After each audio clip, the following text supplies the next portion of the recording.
Oh, well, it was nice while it lasted, right? Sure. It was nice while it lasted. Hey, hello, how do you do? Shady Doorags here. After the Bojack Horseman finale, I did a live stream discussing everything that went down. But as is the nature of live streams, not everyone is into them, and even if you leave them up on the channel for people to watch later, that time length can be very intimidating. So, here's a more digestible video for all you intellectuals who have been asking for one. The reason this took so long is because this will remain on the channel as my official opinion of the finale, and before I made such a video, I wanted to give myself time to breathe. It's easy to get caught up in the hype of something, both the negative hype and the positive hype, immediately after it's released. Now that it's months later, I think I have a clear enough picture to firmly establish my opinions on everything. Anyway, let's get started. In this episode, Bojack starts his new life as a college professor. He does well with his new students who wind up loving him, but Hollyhock is avoiding him throughout the whole thing. We, the audience, know it's because of what she learned in the previous episode, but Bojack is left in the dark. This is an episode I didn't really care for. Because of what was happening, it felt like filler. In the last episode, we had this massive bombshell that was about to be dropped, and so in this episode, seeing Bojack living a simple life seems pointless since we know it's all going to end. Don't get me wrong, I think it was a necessary episode since we needed to understand what Bojack would be losing and why, from a certain perspective, it wasn't fair. But I think this episode would have been more exciting if it had been switched with part 1's finale. Think about it, you're watching part 1 and immediately after Bojack finds peace at the horse town, this episode pops up. It's exactly what you're expecting and you let yourself relax. The only problem Bojack is having is that Hollyhock is avoiding him for some unknown reason, but that's to be expected. Hollyhock is in college trying to live an independent life, and here comes her big brother trying to mooch in on it. So everything will be going relatively well for Bojack, and it looks like we're going into part 2 on a positive note, until BAM! Bojack gets the call from Charlotte. Had the episodes been done this way instead of us slugging through what we know is pretty pointless, we would have been able to enjoy Bojack's new life with him. We would have been just as confused as he was when it came to Hollyhock, and just as breathtaking as he was when he received Charlotte's phone call. With the episodes being in their current order, part 1 has a strong ending, but part 2 does not have a strong opening. I think switching these two episodes would have solved that problem. In this one, Diane is continuing her life taking her antidepressants. She's actually happy and her head is clearer. The problem is, the book she's working on is supposed to be about her own trauma, which she can't access because she's all hopped up on gooseberries. So the episode sees Diane trying to force herself to access her trauma and turn it into something good. Good gravy, this episode surprised me. First of all, it's about the struggles of writing, and that's always a weakness for me. Back in the day, I wrote an amateur novel, and nowadays I write scripts for these videos. I could rant for hours about how difficult it is to get something out of your head and onto paper. It's hard to be the boss, baby! I love the portrayal of Diane's thoughts as drawings. Her messy, traumatic writing is demonstrated as crude sketches because they're incomplete, while her ideas about the fun mystery are colorful drawings with solid outlines and decent shading. It really helps with the physical presentation of how writing feels both when you're in the zone and when you can't seem to just make it work. Those are just the frosting though. The actual cake of the episode is all about Diane. This episode does to Diane what I wanted all of season 5 to do to Bojack. Instead of regressing, Diane faces new problems that comes with the positive life she's chosen. She wants to take the bad experiences she's gone through in life and use them to make something good. When I was watching this episode, I immediately zoomed in on the broken salad bowl metaphor. Remember I gave you that salad bowl? Then I broke the ball. Answer your phone. And I glued it back together with gold because I read an article about the Japanese art of kintsugi. I thought that was going to be the message of the episode, that what you go through is a part of you and you can use it to make yourself better in the future. I felt like a freaking genius for figuring out this lesson so early, and had that been the moral, I still would have loved this episode. But the episode went the extra mile and completely subverted my expectations, and not in the Game of Thrones way. Diane wants to be a broken salad bowl. She wants her past experiences to make her more beautiful than she would be without them. So, don't write your book of essays. I have to. Why? Because if I don't, that means that all the damage I got isn't good damage. It's just damage. I have gotten nothing out of it, and all those years I was miserable was for nothing. But she learns in the end that you shouldn't try to force the bad experiences in your past to be something, especially if that stops you from moving forward. I think this is an incredibly important lesson for society today. The 90s drilled into kids that victimhood was a very sexy beast. As a result, the victimhood mentality in adults today is running rampant. Part of that mentality is using your past to deify yourself, believing you're some kind of tragic hero. Some people take it even further than Diane and commit bad acts, but still believing themselves to be the good guy because they had a tragic past. It is important to move on. Yes, your past can make you stronger. It can even make you special, but there's no point in trying to force it to do that. Diane's goal is to write a book that will comfort young girls who feel alone. And if she's willing to let go of the past and move forward, she can still accomplish that goal, but instead of giving them someone to relate to, she can give them a form of escapism. Very similar to how Bojack gave her a way to cope with her family in Horsing Around. This episode also had the reporters finding Penny as a B story, and I love pretty much everything they do. They are such fun characters. Can I help you? Paige Sinclair, intrepid gal reporter. And I'm Max. Penny and Charlotte get very interesting moments. It's fascinating to see the lasting effects of Bojack on their lives and why Charlotte specifically does not want the story out there. It won't be just him in the story. It'll be you and me. The mistakes we made, mistakes I made, that I will never forgive myself for. It creates a bit of a more selfishness in her character, which is intriguing. This will be ruined later.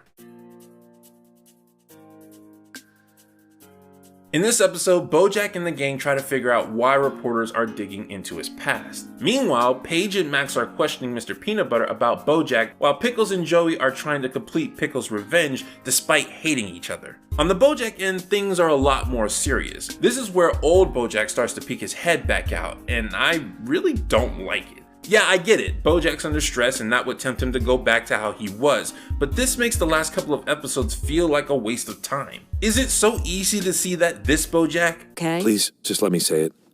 I'm sorry. I'm so sorry. Is this Bojack? Who are these reporters anyway? They're so perfect. I'll bet there's dirt on them that we could dig up. Yeah, I know, regression in life can happen quickly. Bojack Horseman is trying to be more real, yada yada yada. But realism does not always mean believability, and a story should always strive to be believable within its own universe first, before trying to be realistic. My favorite part of the Bojack scenes is when Bojack is reading the superlatives. It does a good job of showing the sadness of the situation, that Bojack is about to lose everything when for once in his life, he doesn't deserve it. I also love how it's shot. This show seems to have a real talent for breaking certain cinematic rules in the perfect way. Little side note, when I was predicting who would leave Bojack this season, if anyone, my order was Todd, Diane, Princess Carolyn, then Mr. Peanut Butter. This episode kind of symbolizes that with the order that everyone leaves the room. Or maybe not, but we're gonna say it did because I want to be right. Princess Carolyn has the most interesting mindset, and it's a testament to how she is a true neutral character.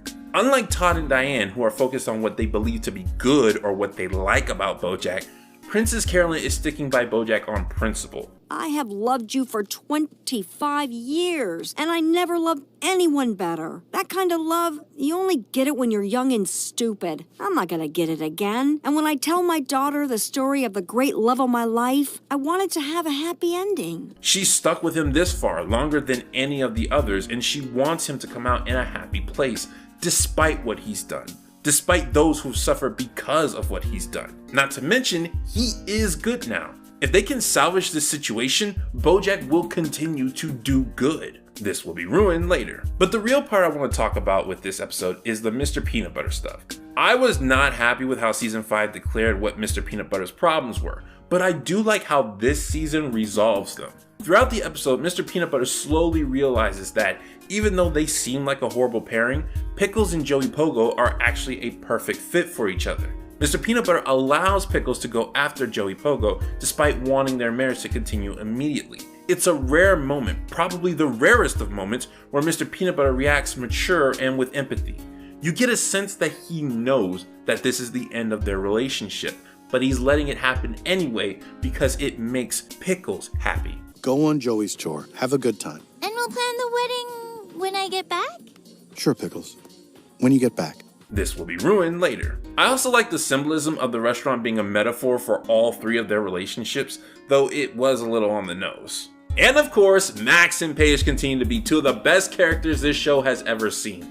I don't get tired of these two. They are legitimately hilarious. Paige, please. At the rate we're going, we'll never file the story. You'll remain unmarried, and I'll be stuck bickering with you until the day I die. Oh, poor baby. I could have done without the whole them being in love subplot, but it doesn't ruin anything. It not going anywhere certainly didn't help, though.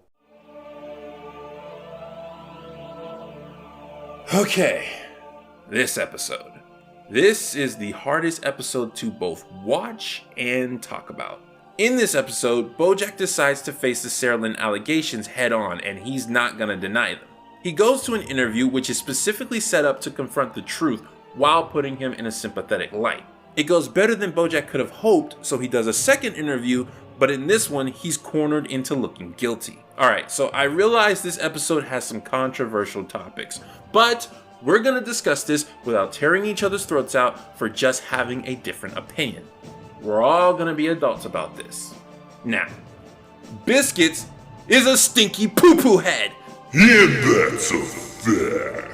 This is the episode that triggered me so freaking hard. It was the first episode of Bojack Horseman ever that I got so angry I had to pause and walk away. I acknowledge that it is a bit hypocritical to hate the second interview, but be fine with the first considering they're both manipulating the audience, but I do want to stress the main difference between these two. Both interviews are trying to interject an idea into the audience. In the first, it's the idea that Bojack is sorry for what he did.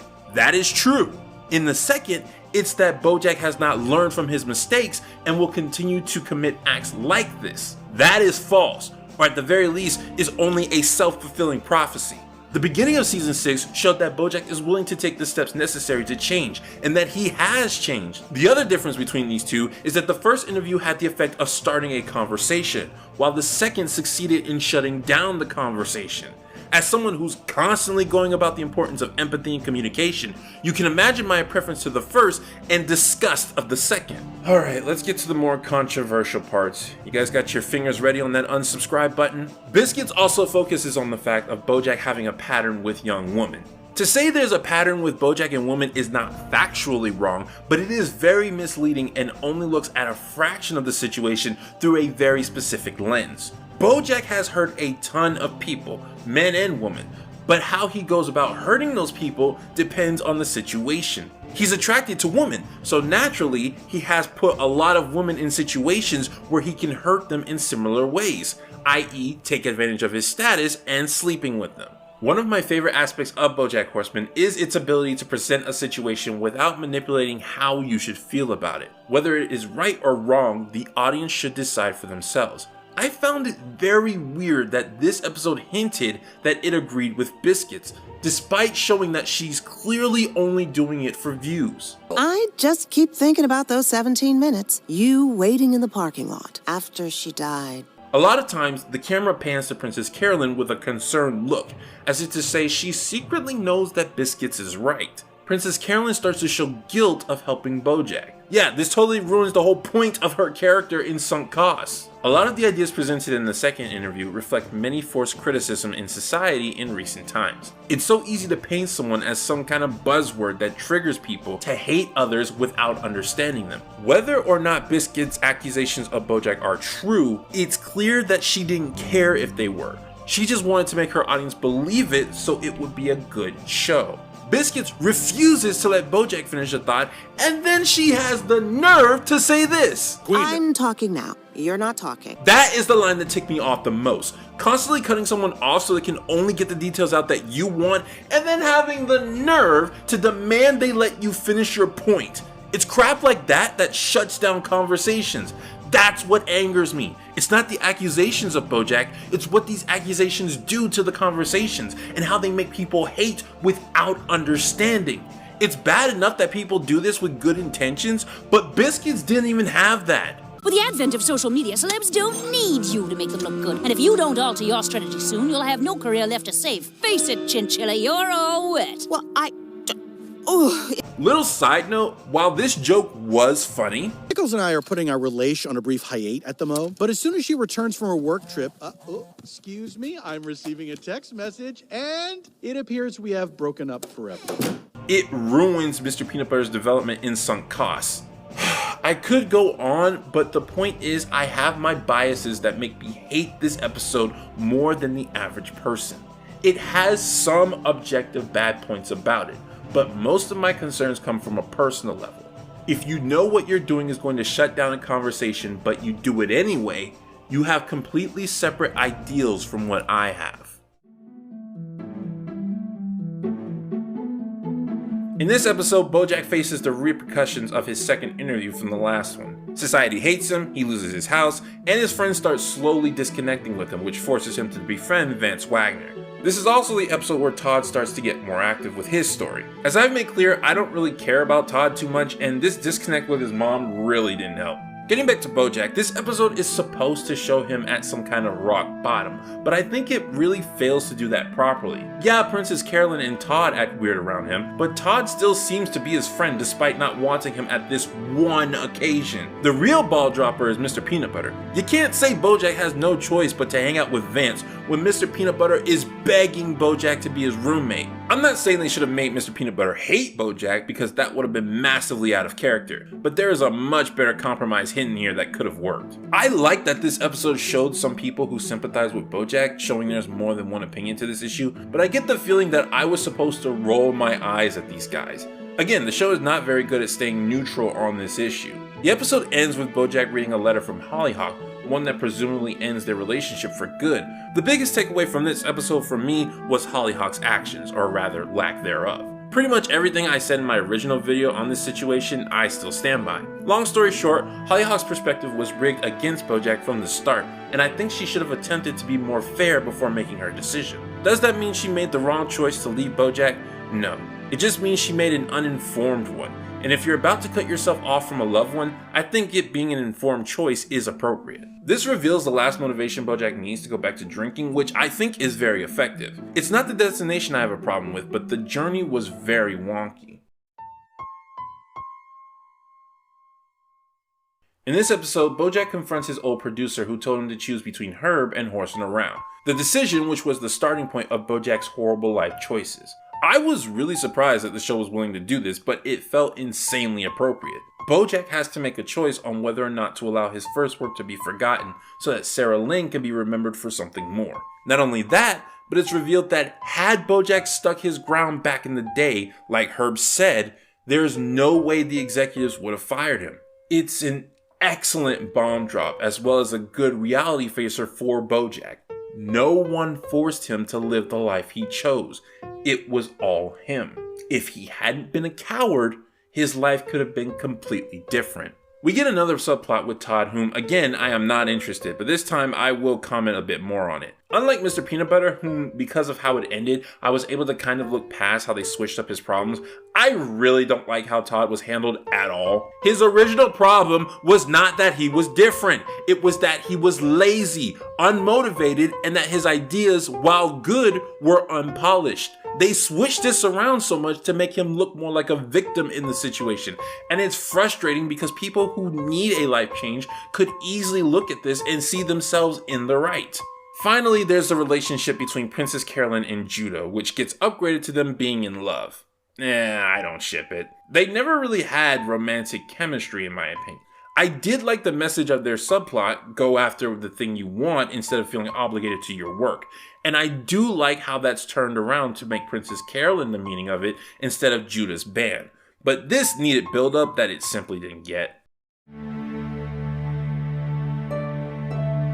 Do I even need to introduce this one?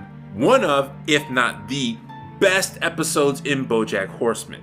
Bojack is dying and his head is trying to prepare him for the inevitable by providing a dinner and a show with other people who have died. It's difficult to talk about this episode without fanboying about it. There's tons of symbolism, great commentary and discussion about life and priorities, not to mention the sense of dread that it gives. There's a common phrase about the show Bojack Horseman, that it's a type of quote-unquote good punishment. It makes people think about the bad things in their life, but also makes them feel good for confronting that part of themselves. Other than maybe Ruthie, this is the only episode that made me feel that joyful pain. Death is something I think about literally every day, and the possibility of oblivion being the only thing that awaits a deceased person is stupidly terrifying. I have, no joke, broken down into tears simply thinking about oblivion because of how scared I am of it. This episode brings that fear to life in such a hard-hitting way, and while it does fill me with fear, it also fills me with joy that someone is able to so successfully capture that sense of dread. It was also great just seeing these characters again, particularly Sarah Lynn, who is my favorite character of the show, and Herb, who really helped sell the episode. And of course, there is the moment that I keep going on and on about, which is the actual reading of the poem, The View from Halfway Down, which I felt I had to listen to several times before I could move on to the final episode. Everything, from the words in the poem to the performance, is just so spot on perfect. This might just be Will Arnett's best performance in the entire show, and given free churro, that's saying something. And yes, I did see the comment about how it goes from third to second to first person. And the very last episode, Nice While It Lasted. This episode sums up the last year of all the characters. Bojack's been in jail, Mr. Peanut Butter is focusing on being himself, Todd is trying to relate to his mother, Princess Carolyn's getting married, and a bunch of stuff happens to Diane. Bojack gets a one-on-one with everyone in the main cast as a sort of last hurrah to the show. The most satisfying to me personally was with Princess Carolyn. It felt nice. I enjoyed the mock story they both came up with and how, in the end, they do love each other and they always will, even if it's not romantically. You do the hokey pokey and you turn yourself around. You turn yourself around. That's what it's all about. I think it's poetically appropriate that everything ends with Bojack and Diane on the roof. I'm incredibly happy with where Diane's final destination is. She's still not that lovable season 1 self that she started out as, but she's a lot more likable than she has been for most of the show. And even if she wasn't, the important thing is that she's taken the firm steps to make sure she's happy, even if one of those steps is saying goodbye to her best friend. So, final thoughts on everything. Did Bojack Horseman get the perfect ending? Well, if you're asking me, I'm gonna say no. There were a lot of things in these episodes that didn't feel satisfying. Charlotte and Penny never got closure, and despite that Gina somehow got the role of Kelsey's Fireflame, we don't get to see that happen. And sure, you could make the claim that this isn't the first time characters didn't get closure, but it feels like a deception when the show brings up these problems in the middle of a season that had very little to do with them, only to never address said problems. I also felt like a lot of parts were rushed. Not only did we have to get a year's worth of exposition dumped on us in the last episode, but parts like Bojack becoming his old self and Hollyhock cutting him off felt like they could have used more time to develop. Not to mention, I think there was a stronger ending there had Bojack actually died. If they had ended it with episode 15, or if the finale had been about Bojack's friends' lives without him, I think most people would have gotten more out of it. I'm fine with the final message of this season, which seems to be the final message of the show as well. Sometimes life sucks and then you die. But sometimes life sucks and then you keep living. So, do I hate the ending? No. I actually think it's a decent ending. I just don't think it was as strong as it could have been. I feel like the show clearly had at least one more full season it wanted to pump out after this one, and most of what we got was them trying to salvage the story with a decreased time. They handled it much better than Star vs. the Forces of Evil, that's for sure. I'm not angry, I'm not even disappointed. I'm just willing to acknowledge the faults. And with that, that's the end of Bojack Horseman. The end of a show that for just over half a decade has captivated so many people and led them to try and understand themselves as well as others more. And while I will miss all that this show brought to my life, I can firmly say that yes, it was nice while it lasted. This has been Shady Doorags. So long, farewell, Vad Wiedersehen, goodbye.